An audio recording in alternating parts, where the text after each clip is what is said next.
बोलो जयकारा बोल मेरे श्री गुरु महाराज की जय। श्री नंगली निवासी भगवान की जय। श्री परमहंस दयाल जी महाराज की जय। श्री नंगल विहारन भगवान की जय। श्री परम गुरु भगवान की जय। जय सच्चिदानंद जी। श्री सच्चिदानंद प्रकाश अर्थात श्री अद्वैतानंद साहित्य द्वितीय पुष्प भजन व जिक्र। इस पाठ को प्रारंभ करने के पूर्व यह दास श्री परमहंस दयाल जी महाराज के चरण कमलों में दंडवत प्रणाम करता है। बोलो जयकारा बोल मेरे श्री गुरु महाराज की जय। मंगलाचरण या कुदेन्दु तुषार हार धवला या शुभ्र वस्त्रावृता या वीणा वरदंड मंडित करा या श्वेत पद्मासना च या ब्रह्मा चित शंकरा प्रभृति देवहिं सदा वंदितां सामान्य पातु सरस्वतीं भगवती निशेष जाड्यामापहां शुक्लां ब्रह्म विचार सार परमा माधवं जगत व्यापिनीं वीणा पुस्तक धारिणीं भेदां जाड्यात्करापहां हस्ते स्फटिक मालिकां चदति पद्मासने संस्थितां वंदे तां परमेश्वरी भगवतीं बुद्धिं प्रदां शारदां। हरि ओम। वंदे देवोमापतिं श्रीगुरुं वंदे जगत्कारणं वंदे पन्नगभूषणं मृगधरं वंदे पशूनां पतिं वंदे सुरशशांक नयनं वंदे मुकुन्दप्रियं वंदे भक्तनाशं च वरदं वंदे शिवशंकरं कर्पूरगौरं करुणावतारं संसारसारं भुजगेन्द्रहारं सदा वसन्तं हृदयारविन्दे भवानी सहितं नमामि। बोलो जयकारा बोल मेरे श्री गुरु महाराज की जय। भजन। गुरु दरिया में नहाना भूल कोई मत जाना। गुरु दरिया में नहाना भूल कोई मत जाना। गुरु दरिया का पावन जल है नहावे संत सुजाना। गुरु दरिया में सब तीरथ है गावे वेद पुराना भूल कोई मत जाना। गुरु दरिया में नहाना भूल कोई मत जाना। जो कोई गुरु दरिया में नहावे जो कोई गुरु दरिया में नहावे पावे पद निर्वाणा पावे पद निर्वाणा। भाग बरे मेरे सतगुरु मिल गए भाग बरे मेरे सतगुरु मिल गए। आभागम ने मिटाना भूल कोई मत जाना। गुरु दरिया में नहाना भूल कोई मत जाना। बोलो जयकार बोल मेरे श्री गुरु महाराज की जय। श्री सच्चिदानंद प्रकाश अर्थात श्री अद्वैतानंद साहित्य द्वितीय पुष्प भजन व जिक्र। बोलो जयकारा बोल मेरे श्री गुरु महाराज की जय। ख्वाहिश। एक रोज भगवत गीता के ये श्लोक इरशाद फरमाए। ध्यायतो विषयान् पुंसा संगस्तेषु पजायते संगात संजायते कामा कामात् क्रोधो विजायते क्रोधाद् भवति समोहा समोहात् स्मृति विभ्रमा स्मृतिभ्रंशात् बुद्धिनाशो बुद्धिनाशात् प्रणश्यति। काम ऐसा क्रोध ऐसा रजोगुणा समुद्भवः महाशनो महापापात्मा विद्येतं हि वैरिणम्। विषयों की तरफ तवज्जो करने वाले इंसान को उनसे संबंध हो जाता है। संबंध से ख्वाहिश अर्थात काम पैदा होती है। ख्वाहिश से क्रोध उत्पन्न होता है। क्रोध से अंधकार पैदा होती है। अंधकार से भ्रम पैदा होता है। भ्रम से अक्ल नष्ट होती है। अक्ल के नाश होने से पतन होता है। इसका सबब काम है या क्रोध पैदा है। क्रोध है जो रजोगुण से पैदा होता है और बहुत खाने वाला है। बड़ा मुजी है, इसको दुश्मन समझ। इंसान के दिल और ख्याल की गर्दन बेशुमार रस्सियों से बंध रही है, जिनको उर्फ अर्थात दूसरे शब्दों में ताल्लुकात कहते हैं। ये 4 किस्म के होते हैं: जानी, माली, दीनी, दुनियावी। जानी जो प्राण सुरक्षा के सबब से पैदा होते हैं। इंसान चाहता है कि अपने मुखालिफ की गर्दन उड़ा दे, मगर अपनी जान का खतरा ऐसा करने से रोकता है। दूसरा, माली, जो माल की जमा और कड़ी देखभाल से पैदा होते हैं। मुसाफिर चाहता है कि अपना बैग और लिहाफ मुसाफिर खाने में रखकर पहले रेल का टिकट खरीदे, मगर हिफाजते माल उसका बाधक है, अर्थात अपने सामान की रक्षा ही उसका बाधक है। तीसरा, दीनी, जो धर्म विचार के सबब से उत्पन्न होते हैं। वह चाहता है कि मज़े से गोश्त खाए और शराब पिए, मगर धर्म का ख्याल ऐसा नहीं करने देता। चौथा है दुनियावी, जिसमें व्यापारी बात मसलन यशोकामना व परंपरावादिता वगैरह पाबंद करते हैं। इंसान चाहता है कि नर्तकी के साथ भरी मजलिस में ही मनमानी कर बैठे, मगर सम्मान के विचार से ऐसा नहीं कर सकता। या वह चाहता है कि होटल वगैरह में बैठकर खाना खाए, मगर देश प्रथा व प्रचलित रीति रिवाज के लिहाज ने उसको रोक रखा है। लेकिन ध्यान से देखा जाए तो लाखों क्या बल्कि करोड़ों में ऐसे शख्स मिलना बहुत मुश्किल है। हर शख्स किसी न किसी बात का पाबंद ज़रूर है। हाँ, यह बात हो सकती है कि कोई एक बात का पाबंद है, कोई सब का। इस तरह पर पूर्ण मुक्ति कुछ ख्वाबो ख्याल ही रहा अपेक्षाकृत बेशक हो सकती है, जो एक को दूसरे की निस्बत ज़्यादा हासिल है। अगर कोई इन बातों से संबंध विच्छेद कर ले तो उनको छोड़ने का ख्याल दिल में ज़रूर रहता है, और वह भी एक किस्म की पाबंदी है। बेतल्लुकपन भी आखिर कैद है, खबर पाई खातिरे आज़ाद में। इसलिए वास्तविक आज़ादी की खोज में संशय है। लिहाजा इंसान की ज़िंदगी में इंद्रियां अपने कर्म से अलग नहीं रह सकते।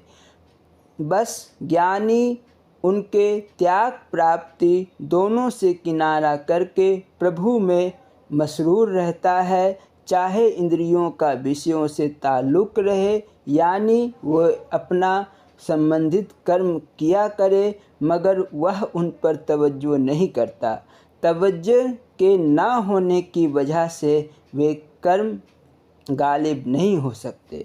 जब उनकी तरफ तवज्जो हो जाती है तब वे गालिब हो जाते हैं। जैसे कोई बेगारी किसी काम को करता है मगर उसका नफ़ा व नुकसान से ताल्लुक़ नहीं रखता, वैसे ही ज्ञानी इंद्रियों के कर्मों को बेगार समझकर करता है, लेकिन बेगार से बच नहीं सकता। कुछ हवासों को महसूसात की तरफ तवज्जो और उनका उनसे ताल्लुक़, यह सच बात तो क्या ज्ञानी क्या अज्ञानी हर एक के लिए लाजिम है। अब फ़र्क सिर्फ इतना है कि जो शख्स किसी कर्म करने की इच्छा कामना नहीं करता वह सन्यासी है, और जो कर्म के नतीजा से निगाह उठा लेता है वह त्यागी है। चूँकि हर किस्म की इच्छा छिपी रहती है, इसीलिए कुल पाबंदी का करता धरता एक ख्वाहिश ठहरी, और ख्वाहिश से कर्म का करना ही पाबंदी है। ख्वाहिश नाम ही राग यानी रग़बत का है, और उसका मखजन अर्थात स्रोत ख्याल यानी चित्त है, जो 3 अक़साम में अर्थात 3 किस्मों में विभाजित है। पहला ख्वाहिश बका, दूसरा ख्वाहिश इल्म, तीसरा ख्वाहिश सुरूर यानी आनंद। शेष अगले भाग में। बोलो जयकारा बोल मेरे श्री गुरु महाराज की जय।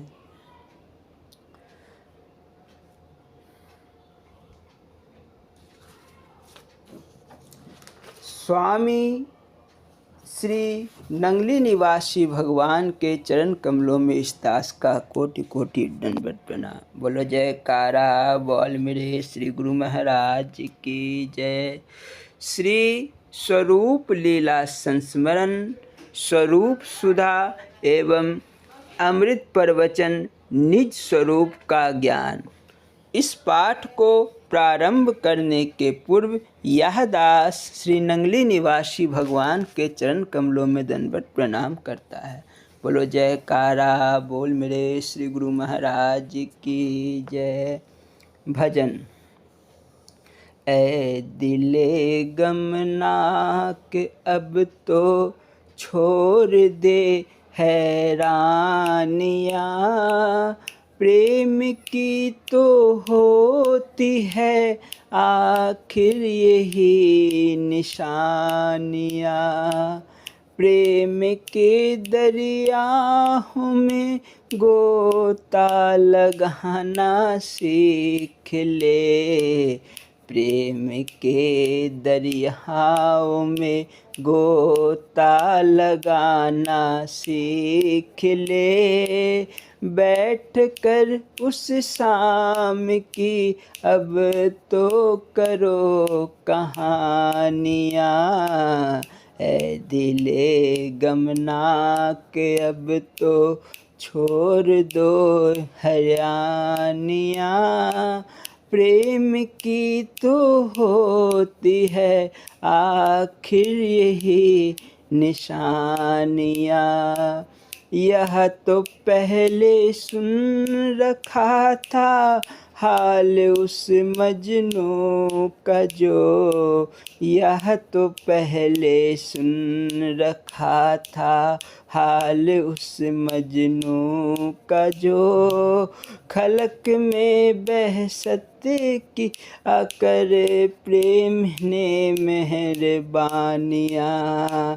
प्रेम की तो होती है आखिर यही निशानियाँ। वृंदावन में गोपिया कुरला रही थी शाम शाम, पूछती थी हर एक से किधर हो जानिया। ऐ दिले गमना के अब तो छोड़ दे हैरानियाँ। प्रेम की तो होती है आखिर यही निशानियाँ। देख दासा अब तो कुछ तेरा बनाया ना बने। देख दासा अब तो कुछ तेरा बनाया ना बने। दिल दिया जिसको वो चाहते हैं करन वहरानियाँ। ऐ दिले गम नहा के अब तो छोड़ दे हैरानियाँ। प्रेम की होती है आखिर यही निशानियाँ। बोलो जय का बोल मेरे श्री गुरु महाराज की जय। श्री स्वरूप लीला संस्मरण श्री सच्चिदानंद जी महाराज साभार श्री स्वरूप सुधा ग्रंथ। बोलो जयकार हाँ बोल मेरे श्री गुरु महाराज की जय। दोहा।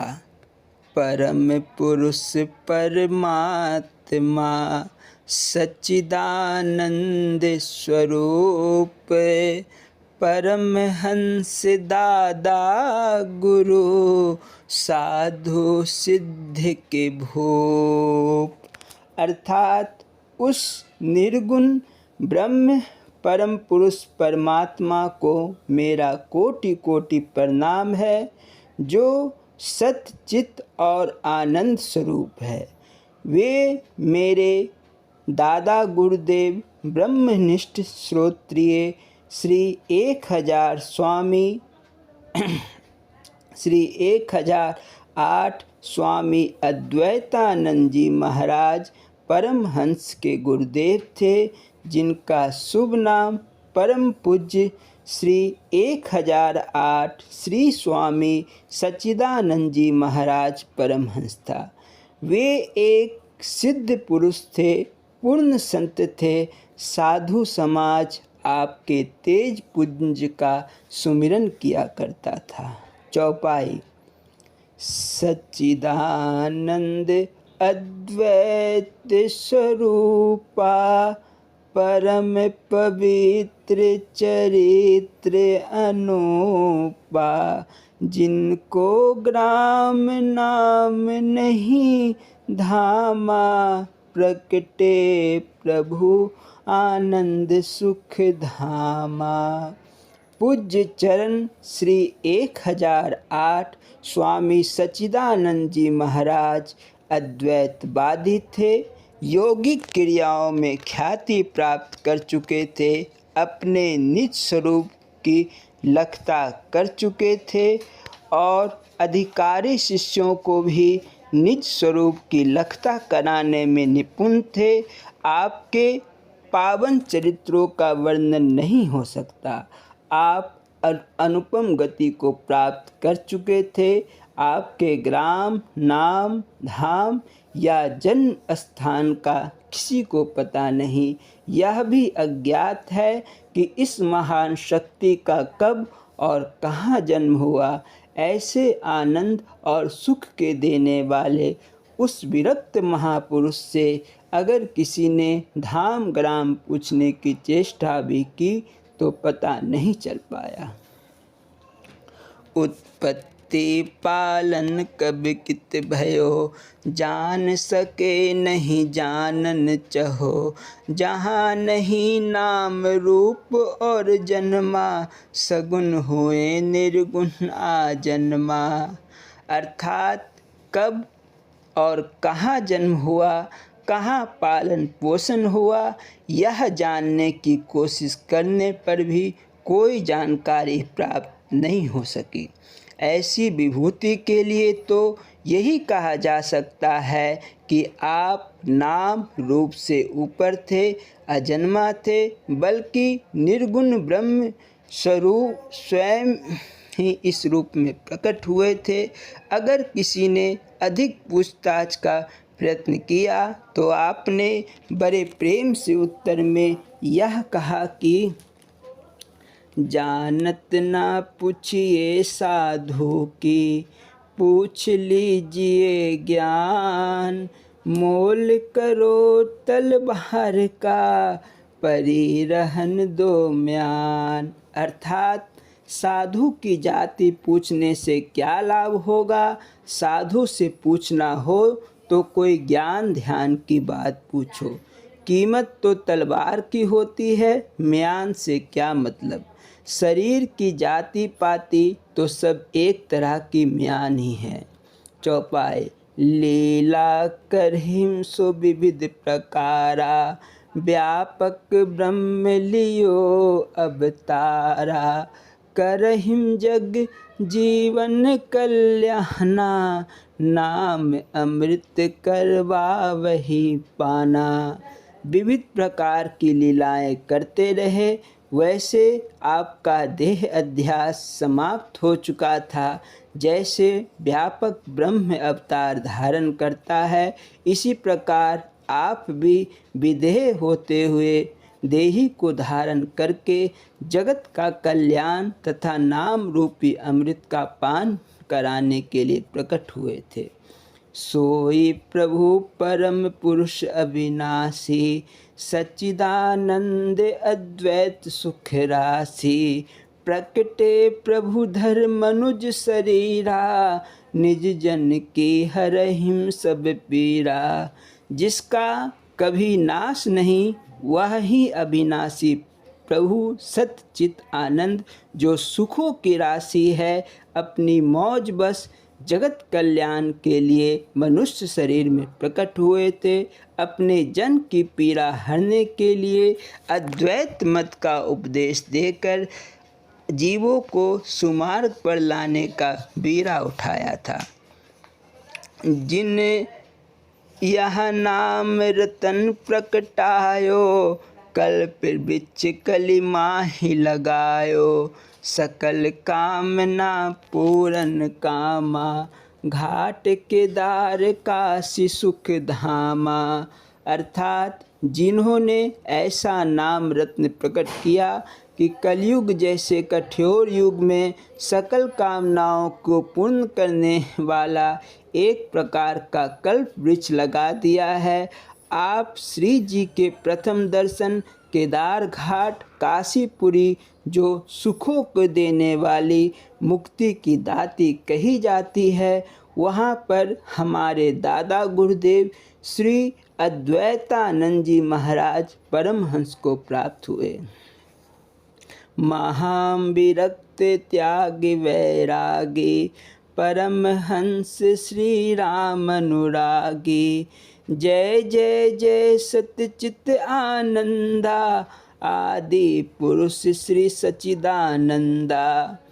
पूज्य चरण श्री 1008 स्वामी अद्वैतानंद जी महाराज परमहंस महान त्यागी एवं सदैव वैराग्य से भरपूर रहते थे। उनका श्री राम जी के चरणों में हमेशा अनुराग रहता था। केदार घाट पर पूर्ण संत सद्गुरु देव के दर्शनों से अत्यंत प्रसन्न हुए। इसी केदार घाट पर ही दोनों शक्तियों की भेंट हुई, प्रेम पूर्वक वार्तालाप हुआ, गुप्त ज्ञान की यौगिक क्रियाओं पर विचार विमर्श हुआ। अद्वैतवाद जैसे उच्च कोटि का उपदेश प्राप्त करके आप श्री के मुख से गदगद प्रसन्नता भरी आवाज़ में यह शब्द उच्चरित हुए, हे प्रभु सच्चिदानंद जी महाराज, आपकी जय हो, जय हो। बार बार जय जयकार बुलाई। मेरा सच्चित आनंद स्वरूप आदि पुरुष प्रभु सच्चिदानंद जी महाराज के चरणों में प्रणाम हो। यही प्रकार भेंट प्रभु सतगुरु सच्चिदानंद, परमहंस दादा गुरु श्री अद्वैतानंद। अर्थात इस प्रकार दादा गुरुदेव श्री स्वामी अद्वैतानंद जी महाराज की आपसे एक ही बार भेंट हुई। इसी थोड़े से समय के अंदर देने वालों ने वह अमूल्य रत्न प्रदान कर दिए और लेने वालों ने उस भंडार को कैसे अपने हृदय में बसा लिया। ऐसा प्रतीत होता है जैसे यह कार्य पहले से ही हुआ पड़ा था, केवल एक रीति मात्र ही गुरु प्रणाली की पूर्ति होनी थी, सो हो गई।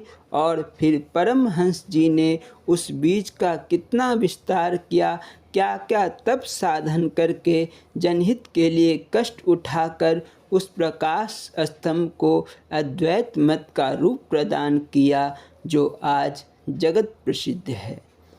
अगले भाग में श्री परमहंस दयाल जी। बोलो जयकारा बोल मेरे श्री गुरु महाराज की जय। श्री स्वरूप दर्शन पाठ, निज स्वरूप का ज्ञान। बोलो जयकारा बोल मेरे श्री गुरु महाराज की जय। एक बार भाव मंडी भाव दिन जिला गुजरात पंजाब की संगत श्री महाराज जी के शुभ दर्शन के लिए आई। उन दिनों महाप्रभु भकरे वाली आश्रम में विराजमान थे। संगत ने श्री चरणों में दंडवत प्रणाम किया। दाता दीन दयाल जी उस समय सत्संग वर्षा कर रहे थे। गुरुदेव स्वामी गुरुदर्शनानंद जी को रामायण की यह चौपाई बोलने की आज्ञा दी। उन्होंने यह चौपाई बोली। ईश्वर अंश जीव अविनाशी, चेतन अमल सहज सुख राशि, सो माया बस भयहु गोसाई, बदियो कीर मरकट की नाई। भक्त संत राम जी ने दाता जी यह जीव ईश्वर अंश होकर माया के वशीभूत हो गया, अब इसे अपने स्वरूप का ज्ञान कैसे होगा। ईश्वर अंश पर माया का पर्दा क्यों पड़ गया, अब यह कैसे दूर हो सकेगा। जीव को शांति कब प्राप्त होगी। श्री महाराज जी ने बड़े प्रेम भरे वचनों से भक्त जी को इस प्रकार समझाना आरंभ किया। महाप्रभु बोले, यह जीव ईश्वर की अंश है और अविनाशी अमल अर्थात मल रहित है। यह सहज ही सुख की राशि अर्थात पुंज है, परंतु यह जीव चेतन अमल और सुख रूप होकर माया के आवरण में आ गया है। माया भूल का नाम है। वास्तव में माया सुखदायक नहीं, परंतु जो भूल है वही माया है। भला जो बंदर और तोते के समान बंधन में आ गया हो, उसे किसी ने तो बांधा नहीं, स्वयं बंध गया है। तोता अपने लोभवश अपना पंजा नहीं छोड़ता और चिल्लाता है, पकड़ा गया। बस थोड़ी सी भूल ने उसे बंधन में डाल दिया, क्योंकि उसी समय बंदर आकर तोता पकड़ लेता है। इसी प्रकार बंदर भी अपनी लोभवश चने से प्रेम करता है। बंदर पकड़ने वाले छोटा सा लोटे में चने भरकर पृथ्वी में गाड़ देते हैं। लोटे का मुख तंग होता है। बंदर जब अंदर हाथ डालकर चने निकालना चाहता है तो मुट्ठी भरने पर हाथ मोटा हो जाता है। वह चने तो अपने पंजे से नहीं छोड़ता और रोना चिल्लाना आरंभ कर देता है कि मुझे अंदर से किसी ने पकड़ लिया है। तब अच्छा अवसर पाकर कलंदर बंदर को पकड़ लेता है। अब वह वास्तव में पकड़ा गया, वह दोनों ही झूठे बंधन में बंधे हैं। इसी को जीव कहते हैं। यदि वे गुण ना करते तो बंदर दोनों को दुखी न करता। अब आपका प्रश्न है कि जीव को अपने स्वरूप का ज्ञान कैसे होगा। इसके लिए सबसे पहले स्थूल बंधन को तोड़ना होगा ताकि यह ममता दूर हो। जीव चाहे संबंधियों में ही रहे, परंतु उनका बंधन दिल से तोड़ रखे और विचार रूपी तय करता रहे कि मैं चेतन हूँ। इसका प्रमाण यह है कि चेतन यह जानता है कि यह मेरा हाथ है, हाथ जड़ है, हाथ को कुछ ज्ञान नहीं कि मैं किसका हूँ। इसी प्रकार समस्त शरीर जड़ है, शरीर को ज्ञान नहीं कि मैं किसका हूँ, परंतु उस चेतन को ज्ञान है कि यह शरीर मेरा है। स्वाभाविक ही यह कभी कह उठता है कि आज थकान है और शरीर रोगी है। ड्राइवर नहीं बिगड़ा है, इंजन बिगड़ा है। इंजन का पुर्जा ढीला है, इसीलिए गाड़ी रुक गई। ड्राइवर इंजन के बिगड़े हुए पुर्जे को जानता है, उसे इंजन का पूरा ज्ञान है और वह बिगड़े पुर्जे को बना भी सकता है। इस पर भक्त संत राम जी ने पुनः प्रार्थना की, हे प्रभु जी, आपके कथन अनुसार शरीर पृथक और चेतन पृथक हुआ, परंतु चेतन होता हुआ भी शरीर माया के पर्दे में आकर क्यों ज्ञान की खोज करने लगे। जब यह है ही चेतन अंश, तो इसका बिगाड़ का भ्रम ही क्यों हुआ। गुरुदेव बोले, सुनो प्यारे, शरीर पंच भौतिक है, यह पंच महाभूत के मिलने से आकार बन गया। वास्तव में यह पांच तत्व अपने अंदर समा जाते हैं। यह आकार होता हुआ भी आकार नहीं है। इसके भीतर जो आत्मा चैतन्य है, यह सदा एक रस है, ना इसका जन्म है ना मरण है। वास्तव में यह पृथक है, अर्थात इन तत्वों में नहीं मिल सकता। जैसे अनेक पुर्जे मिलने से बाजा हारमोनियम बन जाता है और अंदर वायु के प्रवेश करने से स्वर निकलता रहता है, वैसे ही इन पांच तत्वों में चैतन्य प्रकाश होते ही आवाज़ आ जाती है।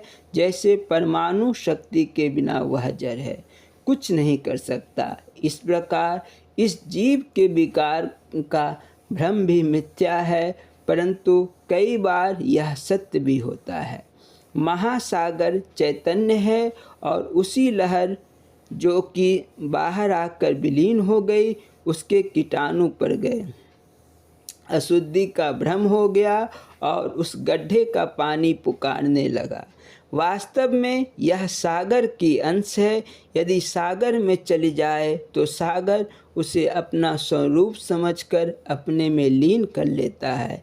यदि आप कहें कि तरंग सागर वाला काम क्यों नहीं करती और सागर वाले गुण उसमें क्यों नहीं, तो प्यारे, उसका गुण और स्वाद तो सागर जैसा ही होगा, परंतु कर्म वह नहीं। सागर में बड़े बड़े जलचर, मछलियाँ और जहाज भी चलते हैं, परंतु उसके पानी में यह वस्तुएं नहीं पाई जाती। बस अंशा अंशी का इतना ही दिन है। जब भजन अभ्यास अथवा शुभ कर्म में युक्त होना, अर्थात इस लहर को अपने केंद्र में लौटा कर ले जाना है, यह कहते फिरना कि मैं ब्रह्म हूँ बेकार है। किसको कहता मैं ब्रह्म हूँ? दूसरा दिखाई देता है तो उसको कहता है कि मैं ब्रह्म हूँ। यदि वह ब्रह्म है तो दूसरा कौन हुआ? बस दूसरा दिखाई देना ही अज्ञान है।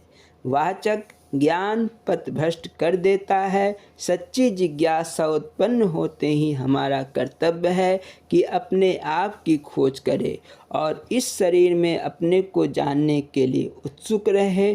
पूर्ण गुरु शीशे के समान है। जैसे मनुष्य अपना मुख देखने की इच्छा लेकर शीशे के सामने जाता है और शीशे से प्रेम करता है, इसी प्रकार शिष्य गुरु से प्रेम और भक्ति का संबंध बढ़ाता जाए। जब उसके ज्ञान की आंखें खुलेगी, तब वह शीघ्र इस आनंद को प्राप्त कर लेगा और फिर शांति ही शांति है। बोलो जयकारा बोल मेरे श्री गुरु महाराज की जय। स्वामी हीरानंदपुरी जी महाराज जी की लीला संस्मरण एवं अमृत प्रवचन। बोलो जयकारा बोल मेरे श्री गुरु महाराज की जय। भजन। वो फूल न अब तक चुन पाया, जो फूल चढ़ाने हैं तुझ पर, मैं तेरा दर ना ढूंढ सका। प्रभु भटक रहा हूँ डगर डगर, मुझ में ही दोष रहा होगा। मन तुझको अर्पण कर न सका, हर दिन हर पल चलता संग्राम। कहीं मन के भीतर क्या दुख क्या सुख सब भूल मेरी, मैं उलझा हूँ इन बातों में। दिल खोया चांदी सोने में सोया मैं, बेसुध रातों में तब ध्यान किया मैंने तेरा। टकराया पग से जब पत्थर, मैं धूप छाँव के बीच कहीं माटी के तन को लिए फिरा। उस जगह मुझे थामा तूने, मैं भूले से जिस जगह गिरा। अब तू ही पग दिखला मुझको, सदियों से हूँ घर से बेघर। वो फूल ना अब तक चुन पाया, जो फूल चढ़ाने हैं तुझ पर। बोलो जयकार बोल मेरे श्री गुरु महाराज की जय। स्वामी हीरानंदपुरी जी महाराज जी की लीला संस्मरण ध्यान ही आरती है। भगवंत कुलवंत राय एक घटना का उल्लेख करते हुए कहते हैं, एक दिन की बात है कि सुबह का भोजन भक्त मस्सा सिंह जी के घर पर था। भोजन पाकर श्री गुरु महाराज जी कुछ देर वहीं पर विश्राम करते रहे। उसके पश्चात भक्तों की प्रार्थना पर उनके घरों पर पधारने की विनती की, जो श्री महाराज जी ने स्वीकार कर ली। गर्मी भी बहुत थी, फिर भी दयालु महाराज जी भक्तों की विनती स्वीकार करते चले गए। श्री गुरु महाराज जी जब दास के घर पधारे तो उन्हें एक पलंग पर बिठा दिया गया और मैं दूसरे कमरे में आकर आरती का सामान तैयार करने लगा। जब मैं कुछ देर श्री महाराज जी के पास ना लौटा तो उन्होंने मुझे आवाज़ देकर पूछा, प्रेमी क्या कर रहे हो? मैंने उत्तर दिया, महाराज जी आरती करनी है, ज्योति आदि जगा रहा हूँ। महाराज जी ने मेरा उत्तर सुनकर फिर फरमाया, तुम्हारी आरती तो पहले ही हो चुकी है, क्योंकि तुमने हमारी रात्रि की सेवा संभाल रखी है। परंतु मैं संतुष्ट ना हुआ और आरती के लिए हट किया।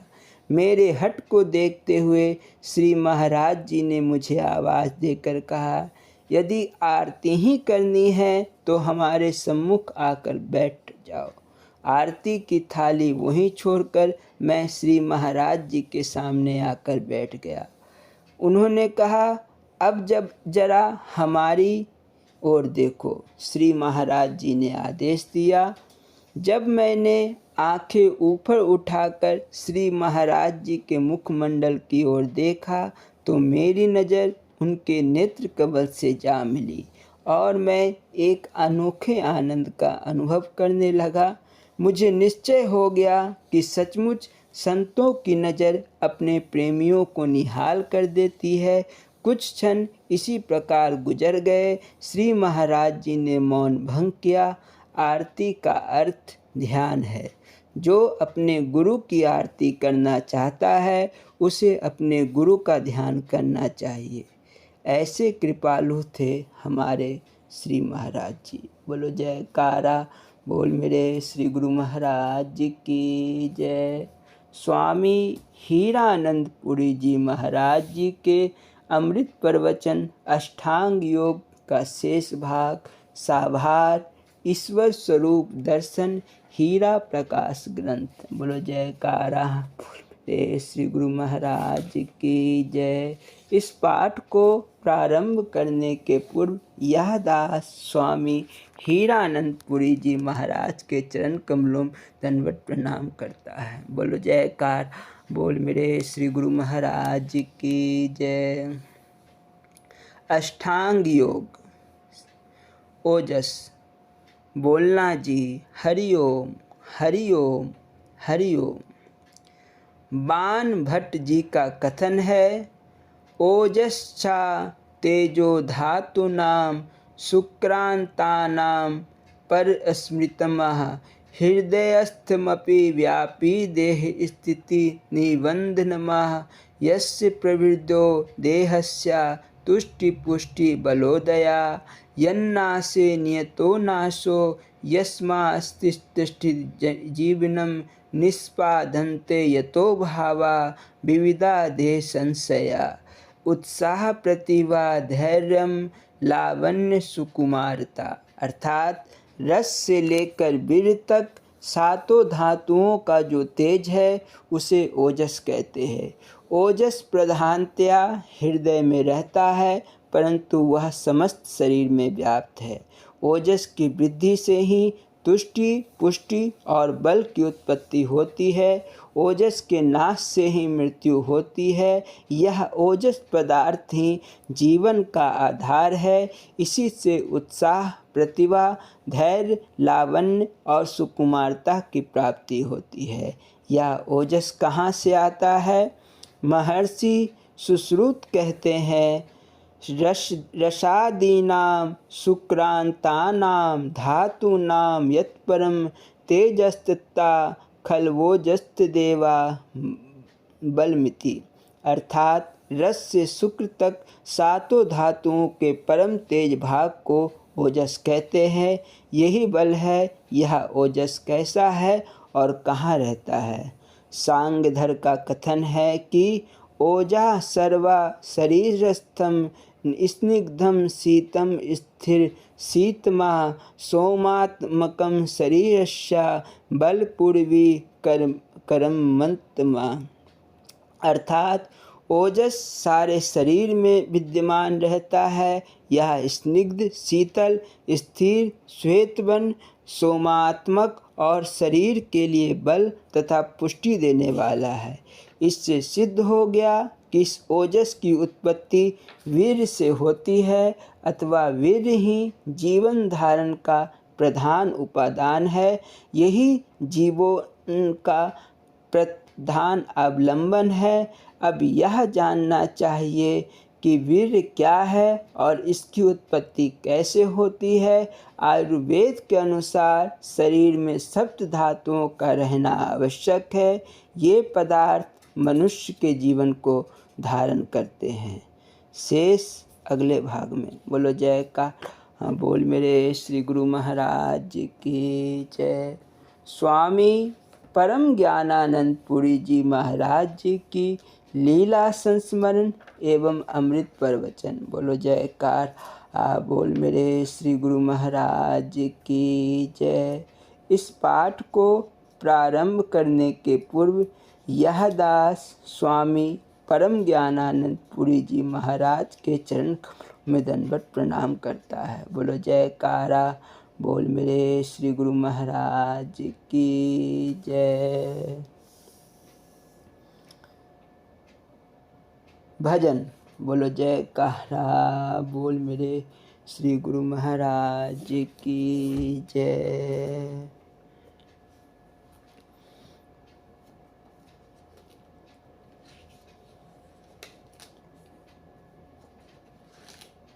बोलो जयकारा बोल मेरे श्री गुरु महाराज की जय।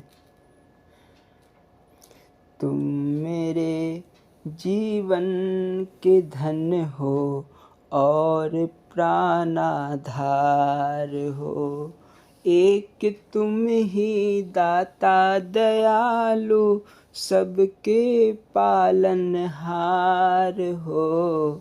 तुम मेरे जीवन के धन्य हो और प्राणाधार हो। जागते सोते कभी भी मैं तुम्हें भूलूं नहीं। भेष दो राजा का चाहे या गले तक हार दो। भर रहा धन धान से ही सबके परिवार को देख के तुम थकते नहीं हो, ऐसी तुम सरकार हो। जप रहे तेरा नाम पंछी, गीत गाती है पवन।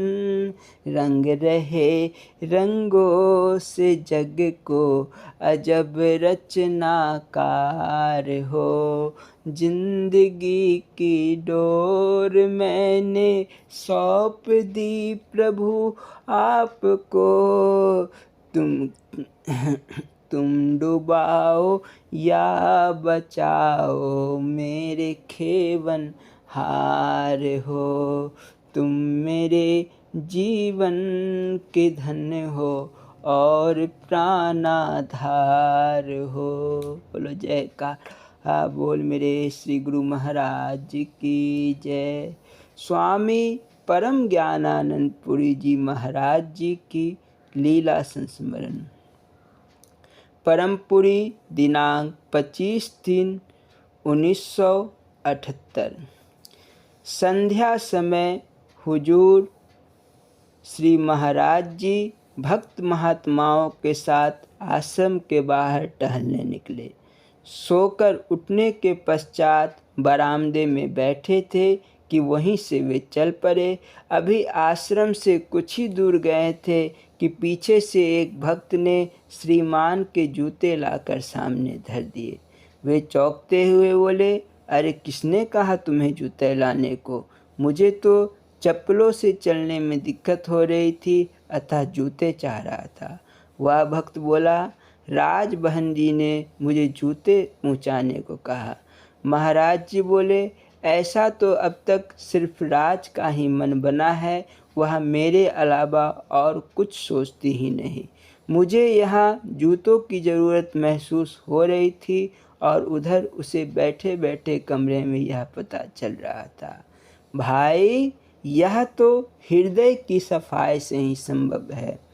भगवान श्री राम गंगा पार जाकर खड़े हुए केवट को कुछ उतराई देना चाह ही रहे थे कि सीता जी ने उन्हें मुंदरी उतार कर दे दी। पिए हिये की गति जान निहारी, मणि मुद्री मन मुदित उतारी। बोलो जयकारा बोल मेरे श्री गुरु महाराज की जय। स्वामी परम ज्ञानानंद पुरी जी महाराज जी के अमृत प्रवचन कृपा भीख मांगने की चीज़ नहीं। बोलो जयकारा बोल मेरे श्री गुरु महाराज की जय। बरेली उत्तर प्रदेश में दिनांक 4 मई 1977 को दिया गया प्रवचन। बोलो जयकारा बोल मेरे श्री गुरु महाराज की जय। इस प्रवचन को प्रारंभ करने के पूर्व यह दास स्वामी परम ज्ञानानंद पुरी जी महाराज चरण कमलों में दंडवत प्रणाम करता है। बोलो जयकारा बोल मेरे श्री गुरु महाराज की जय। आत्म कल्याण की जिज्ञासा को लेकर आए हुए प्रेमियों, बोलना जी हरिओम हरिओम हरिओम। प्रेमियों, तुम लोग दिव्य दृष्टि की बातें सुनते हो कि उसके मिले बिना भगवान के दर्शन नहीं हो सकते। इन चरण चक्षुओं से जो कुछ दिखाई देता है वह नाशवान है। भगवान ने अर्जुन को दिव्य दृष्टि प्रदान की थी, मगर तुमने कभी विचार भी किया है कि अर्जुन के भाव कैसे थे? वह भगवान का कितना बड़ा भक्त था, वह उस दिव्य दृष्टि का अधिकारी कैसे हो गया? क्या तुमने कभी इस पर गौर किया है? अगर दिव्य दृष्टि यूं ही देने की चीज़ होती तो मैं तुम सबों को संतरे के बदले दिव्य दृष्टि ही बांटा करता, पर यह यूं ही प्राप्त होने की चीज़ नहीं है। महाभारत का युद्ध हो रहा था। धृतराष्ट्र ने वेद व्यास से युद्ध देखने की इच्छा जाहिर की। व्यास ने कहा, युद्ध तुम कैसे देख सकते हो? तुम युद्ध के मैदान में रहो या उसके बाहर। जन्मांध होने के कारण तुम्हें वह दिखाई तो देगा नहीं। फिर भी अगर तुम्हें युद्ध देखने की लालसा है तो मैं संजय को दिव्य दृष्टि दे देता हूँ। वही तुम्हें यहाँ बैठे बैठे युद्ध का सारा हाल बता देगा। अब बताओ, युद्ध देखने की इच्छा तो धृतराष्ट्र की थी, संजय की तो थी नहीं। दिव्य दृष्टि धृतराष्ट्र को देनी चाहिए थी, पर दी गई संजय को। मर्म की बात यह थी कि धृतराष्ट्र उसका अधिकारी नहीं था। ऐसी दृष्टि अधिकारी को ही दी जाती है। अर्जुन को भी अधिकारी समझकर ही दिव्य दृष्टि दी गई थी। यह भगवान का अनन्य प्रेमी था। चक्रव्यूह की रचना की जा चुकी थी। भगवान अर्जुन को लेकर कहीं दूर चले गए थे। चक्रव्यूह भेदन करना अर्जुन के सिवा कोई दूसरा जानता नहीं था। युधिष्ठिर चिंतातुर हो गए। इस पर अभिमन्यु ने कहा, पिताजी, मैं युद्ध में जाऊंगा। मुझे चक्रव्यूह भेदन करना आता है। मैं जब माँ के गर्भ में ही था तो पिताजी को चक्रव्यूह भेदन करने का रहस्य माँ को बताते हुए सुना था। व्यूह के 6 दरवाज़ों के भेदन की कला सुन चुका हूँ। 7वें द्वार की बातें समझाते वक्त माँ को प्रसव पीड़ा होने लगी थी। उसकी कराह और छटपटाहट से मैं स्वयं भी पीड़ित होकर उस अंतिम दरवाजे के भेदन की बात को सुनने से वंचित रह गया। इतना सुनकर वहीं खड़े भीम ने कहा, बस बस, तुम अगर 6 दरवाज़ों का भेदन कर लोगे तो 7वें को तो मैं अपनी गदा से ही तोड़ डालूंगा। युद्ध होने लगा। अंततः अभिमन्यु मारा गया। पांडवों में हाहाकार मच गया। सभी ढाए मारकर रोने लगे। जब अर्जुन शिविर में लौटा तो सारा परिवेश उसे सूना सूना लगने लगा। सब लोग उदास बैठे थे। युधिष्ठिर सिर थामे हुए बैठे यही सोच रहे थे कि वे अब अर्जुन को कैसे मुंह दिखाएंगे। आंसुओं की झड़ी लगी थी। उनकी वैसी दशा देखकर अर्जुन बोला, भैया, इस मामूली सी बात पर इतना अफसोस क्यों? अभिमन्यु आपकी आज्ञा पाकर ही युद्ध में मरा है। भला इससे बड़ा सौभाग्य और क्या हो सकता है? भगवान कृष्ण अर्जुन की बातें सुन रहे थे। वे जानते थे कि अर्जुन ऐसी बातें बोल भले ले, उनमें उसकी स्थिति है नहीं। कुछ समय बाद कृष्ण और अर्जुन दोनों युद्ध क्षेत्र से गुजर रहे थे। रास्ते में अभिमन्यु का सूना पड़ा हुआ शिविर मिला। वहाँ अभिमन्यु के कपड़े, अस्त्र शस्त्र आदि लटक रहे थे। उन्हें देखते ही अर्जुन की पुत्र ममता उमड़ पड़ी। प्रबल पुत्र मोह ने उनका हृदय झकझोर दिया। पिछला ज्ञान कपूर की तरह उड़ गया। आवेश में आकर बोल पड़ा, जिस जयद्रथ ने इतनी निर्दयता के साथ अभिमन्यु को धोखे से मारा, उसे कल शाम होने तक अवश्य मार दूंगा। एक ही सांस में अर्जुन ने कई कसमें खा ली। भगवान बोले, अर्जुन, तुम्हें होश है कि तुमने कितनी बड़ी बात आवेश में कह दी? जयद्रथ तो वरदान प्राप्त हस्ती है। उसे तुम साधारण अस्त्र से मार भी नहीं सकते, इसका तुम्हें पता है। इस पर अर्जुन और भी आवेश में आकर बोलने लगा, अगर कल सूर्यास्त तक जयद्रथ को ना मार दिया तो खुद चिता में बैठकर जल मरूंगा। सुबह हुई, बिगुल बजने लगा और घमासान युद्ध शुरू हो गया।